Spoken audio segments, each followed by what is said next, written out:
भक्तगणों, आज श्रीमद्देवी भागवत तीर्थ स्कंद में अथ 10वां अध्याय में आपको देवी के बीच मंत्र की महिमा के प्रसंग में सत्यव्रत का आख्यान की कथा कहूँगा। आप इसको ध्यानपूर्वक सुने और इस चैनल को लाइक एंड सब्सक्राइब जरूर करें।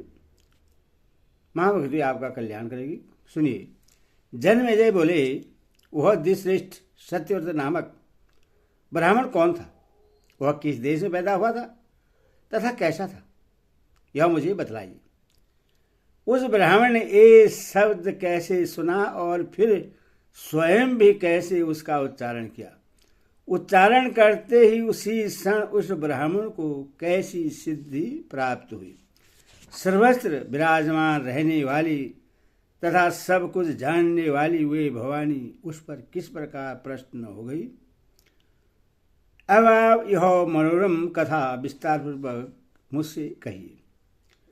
सूजी बोले, राजा जन्मेजय के यह पूछने पर सत्यवती सूत व्यास जी सरस पवित्र एवं परम उद्धार वचन कहने लगे। व्यास जी बोले, हे राजन सुनिए, मैं वह पवित्र पुरानी कथा कह रहा हूँ। हे कुरुनंदन, पूर्व काल में मुनियों के समाज में मैंने यह कथा सुनी थी। हे कुरुश्रेष्ठ, एक बार तीर्थाटन करता हुआ मैं मुनियों द्वारा सेवित पवित्र क्षेत्र नैमिषारण्य में जा पहुंचा। वहां सभी मुनियों को प्रणाम करके मैं एक उत्तम आश्रम में ठहर गया, जहां ब्रह्मा के पुत्र महावर्ती एवं जीवन मुक्त मुनि निवास कर रहे थे।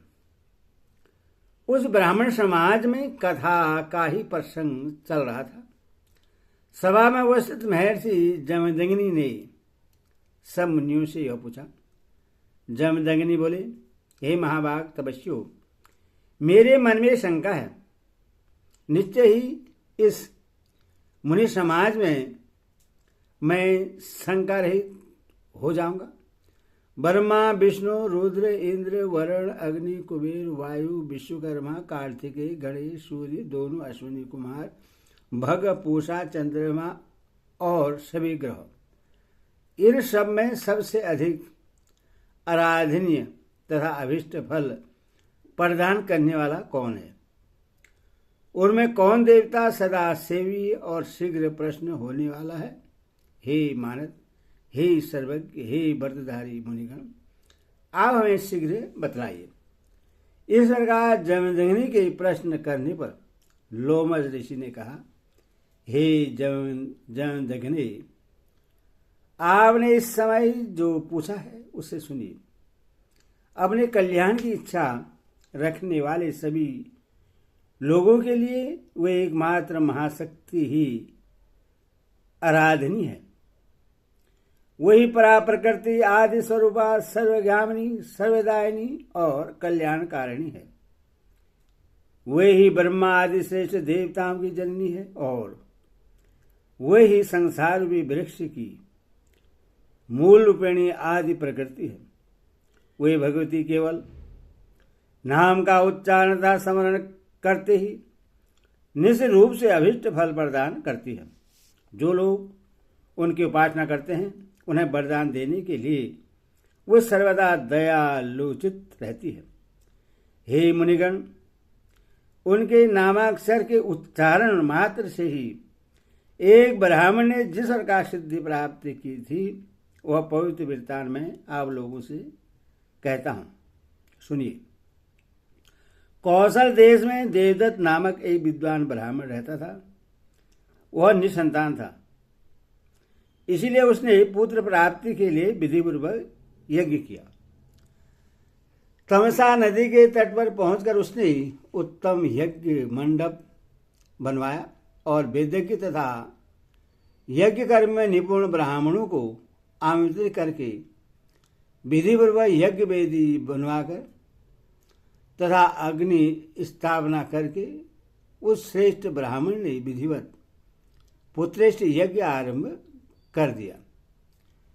उसने उस यज्ञ में मुनिवर सुहत्र को, ब्रह्मा याज्ञवल्लभ को अर्घ्यवर्यु तथा बृहस्पति को होता, पेल मुनि को परस्तोता तथा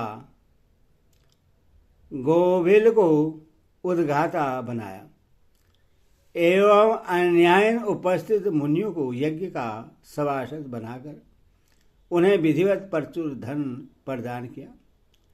सामवेद का गान करने वाले श्रेष्ठ उद्घाता गोमेल मुनि सातों स्वरों से युक्त तथा स्वरित से संवलित रथंतर शाम का गान करने लगे।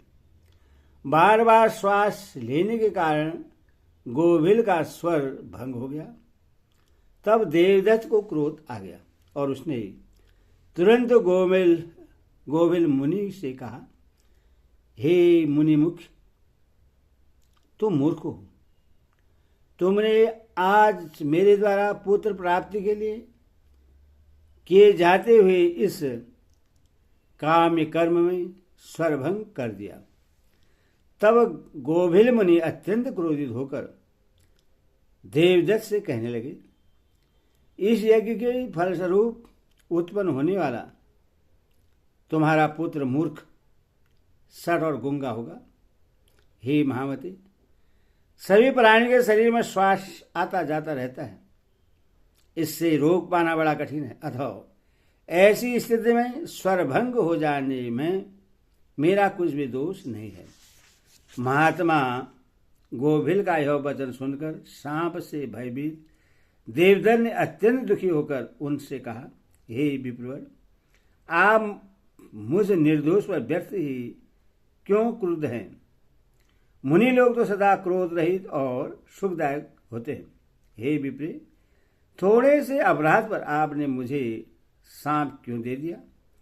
पुत्रहीन होने के कारण मैं तो पहले से ही बहुत दुखी था, उस पर भी सांप देकर आपने मुझे और भी दुखी कर दिया।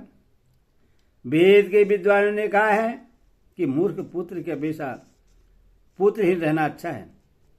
उस पर भी मूर्ख ब्राह्मण तो सबके लिए निंदनीय होता है।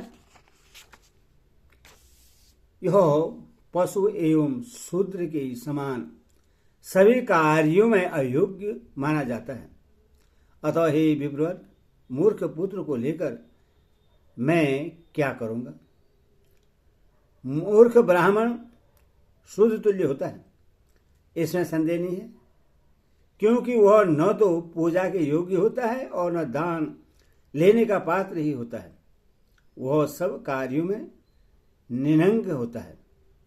किसी देश में रहता हुआ वेद शास्त्राविहीन ब्राह्मण कर देने वाले शूद्र की भांति एक राजा के द्वारा समझा जाना चाहिए। फल की इच्छा रखने वाले पुरुष को चाहिए कि देव तथा पितृ कार्यों के अवसर पर उस मूर्ख ब्राह्मण को आसन पर न बैठाए। राजा भी वेद विहीन ब्राह्मण को शूद्र के समान समझे और उसे शुभ कार्य में नियुक्त न करे, बल्कि उससे कृषि के काम में लगा दे। ब्राह्मण के अभाव में कुश की चट से स्वयं श्राद्ध कार्य कर लेना ठीक है, किंतु मूर्ख ब्राह्मण से कभी भी श्राद्ध कार्य नहीं कराना चाहिए। मूर्ख ब्राह्मण को भोजन से अधिक अन्न नहीं देना चाहिए, क्योंकि देने वाला व्यक्ति नरक में जाता है और लेने वाला तो विशेष रूप से नरकगामी होता है। उस राजा के राज्य को धिक्कार है जिसके राज्य में मूर्ख लोग निवास करते हैं, और मूर्ख ब्राह्मण भी दान सम्मान आदि से पूजित होते हैं। साथ ही जहाँ मूर्ख और पंडित के बीच आसन पूजन और दान में रंच मात्र भेद नहीं माना जाता, अथवा विज्ञ पुरुष को चाहिए कि वह मूर्ख और पंडित की जानकारी अवश्य कर ले। जहाँ दान मान तथा परिग्रह से मूर्ख लोग महान गौरवशाली माने जाते हैं, उस देश में पंडित जनों को किसी प्रकार भी नहीं रहना चाहिए।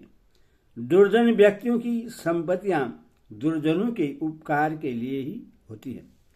जैसे अधिक फलों से लदे हुए नीम के वृक्ष का उपभोग केवल कौवे ही करते हैं। वेदज्ञ ब्राह्मण जिनका अन्न खाकर वेदाभ्यास करता है, उसके पूर्वज परम प्रसन्न होकर स्वर्ग में विहार करते हैं। अतएव हे वेदज्ञ में श्रेष्ठ गोभिल मुनि, आपने यह क्या कह दिया? इस संसार मूर्ख पुत्र का पिता होना तो मृत्यु से भी बढ़कर कष्टप्रद होता है। हे महाभाग, अब आप इस सांप से मेरा उद्धार करने की कृपा कीजिए। आप दीनों का उद्धार करने में समर्थ हैं। मैं आपके पैरों पर पड़ता हूं। लोमस बोले, यह कहकर देवदत्त अत्यंत दीन हृदय तथा असहाय होकर नेत्रों में आंसू भरकर स्तुति करता हुआ मुनि के पैरों पर गिर पड़ा। तब उसे दीन हृदय देवदत्त को देखकर गोभिल मुनि को दया आ गई। महात्मा लोग क्षण भर के लिए ही कोप करते हैं, किंतु पापियों का कोप कल्प पर्यंत बना रहता है।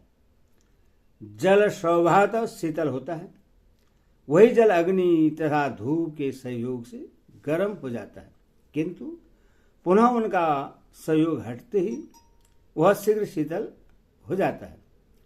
तब दयालु गोभिल मुनि ने अत्यंत दुखित देवदत्त से कहा, तुम्हारा पुत्र मूर्ख होकर भी बाद में विद्वान हो जाएगा। इस प्रकार वर पा लेने पर द्विजवर देवदत्त प्रश्न हो गए। उन्होंने विधिवत पुत्रेष्टि यज्ञ समाप्त करके ब्राह्मणों को विदा किया। कुछ समय बीतने पर देवदत्त की पतिव्रता तथा रूपवती भार्या रोहिणी, जो रोहिणी के समान शुभ लक्षणों वाली थी, उसने यथा समय गर्भधारण किया। देवदत्त ने विधि विधान के साथ गर्भाधान आदि कर्म किए। तब सा पुष्पन, श्रृंगारकरण तथा सीमंतोन्नयन संस्कार वेद विधि के साथ संपन्न किए। उस समय अपने यज्ञ को सफल जानकर प्रश्न मन से उन्होंने बहुत से दान दिए।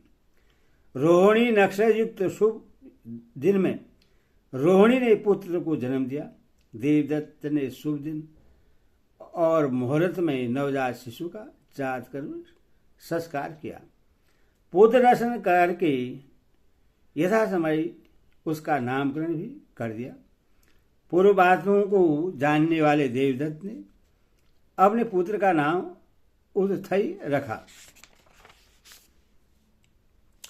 8वें वर्ष में शुभ योग तथा शुभ दिन में पिता देवदत्त ने अपने उस पुत्र का विधिवत उपनयन संस्कार संपन्न किया। ब्रह्मचारी व्रत में स्थित उदथई को आचार्य वेद पढ़ाने लगे, किंतु वह एक शब्द का भी उच्चारण नहीं कर सका। मूढ़ की भांति चुपचाप बैठा रहा। उसके पिता ने उससे अनेक प्रकार से पढ़ाने का प्रयत्न किया, किंतु उस मूर्ख की बुद्धि उस ओर प्रवृत्त नहीं होती थी। वह मूर्ख के समान पड़ा रहता था। इससे उसके पिता देवदत्त उसके लिए बहुत चिंतित हुए। इस प्रकार निरंतर वेदाभ्यास करते हुए वह बालक 12 वर्ष का हो गया, किंतु भली भांति संध्या वंदन करने तक की विधि भी न जान पाया। सभी ब्राह्मणों, तपस्वियों तथा अन्य लोगों में यह बात विस्तृत रूप से फैल गई कि देवदत्त का पुत्र महामूर्ख निकल गया। हे मुनि, वह जहां कहीं जाता लोग उसकी हंसी उड़ाते थे। यहां तक कि उसके माता पिता भी उस मूर्ख को कोसते हुए उसकी निंदा किया करते थे। इस प्रकार जब सब लोग, माता पिता तथा बंधु बांधव उसकी निंदा करने लगे, तब उस ब्राह्मण बालक के मन में वैराग्य उत्पन्न हो गया और वह वन में चला गया। अंधा या पगु पुत्र ठीक है, किंतु मूर्ख पुत्र ठीक नहीं है। माता पिता के ऐसा कहने पर वह वन में चला गया। गंगा के किनारे उत्तम स्थान पर सुंदर पर्णकुटी बनाकर वह वनवासी का जीवन व्यतीत करते हुए एकनिष्ठ होकर वहीं रहने लगा। मैं असत्य नहीं बोलूंगा, ऐसी दृढ़ प्रतिज्ञा करके ब्रह्मचर्य व्रत का पालन करते हुए वह उसी सुंदर आश्रम में रहने लगा। यदि श्रीमद् देवी भागवत महापुराणे सहस्राण सहितानां तीर्थ स्कंदे सत्यव्रताख्यान वर्णनम 10वां अध्याय। बोलो भक्ति माता की जय।